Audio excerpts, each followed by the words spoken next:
Bagong project na naman tayo. Ito, remote control para sa electric fan. Yan, kita nyo? Yan yun. Yan yung remote. Wow! Tapos, ayan yan. Ito yung module. May kasama pang screwdriver. Tadaan! Tanggal na siya. Tapos, lalagyan natin ganyan para maging remote control na siya. Kailangan lang natin i-trace yung mga wire. Wow, ay yung mga linya.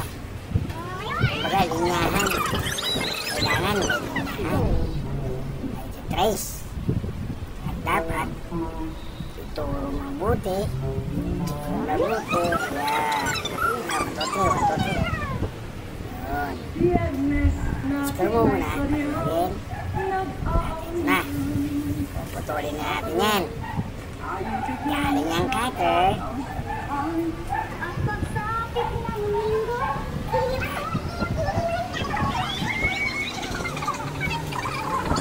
Sabay na natin yan.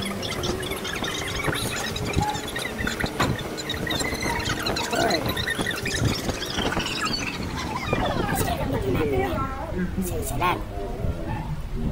Kailangan magaling tayo sa pagsusuot.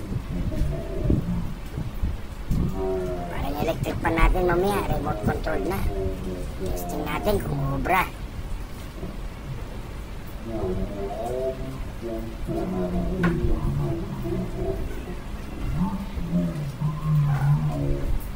Medyo bumagal lang. Kasi malabo na mata ni Kuya.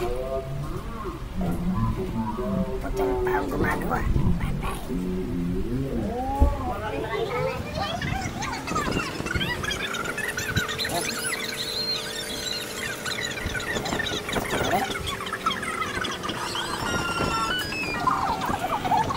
Ang tis-tis lang. Ayan, ito na siya.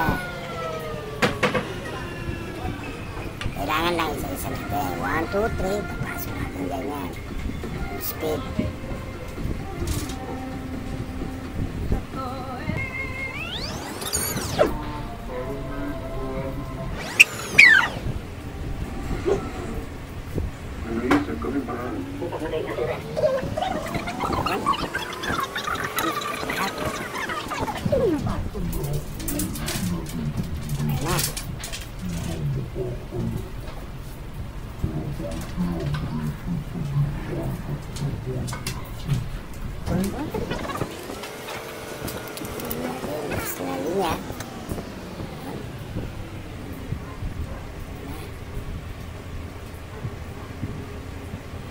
Speed 1, 2, 3.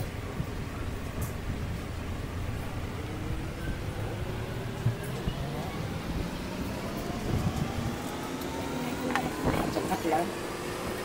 Mas mabilis natin.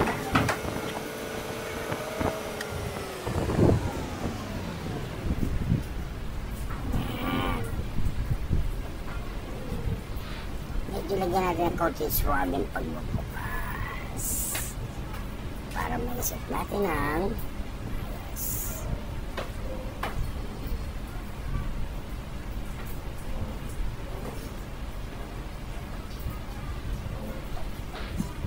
Kailangan isa-isa natin. Walang nakabusalsal na wire.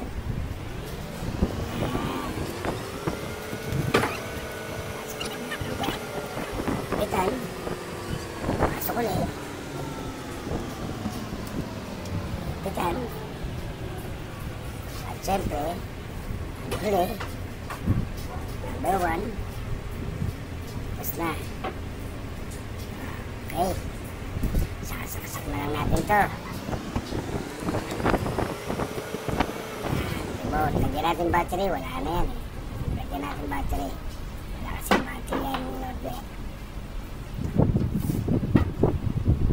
Kailangan titigan maigi para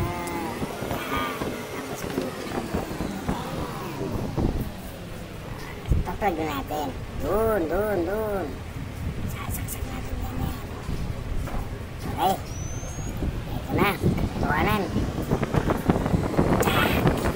Boom. Oh, may ilaw na.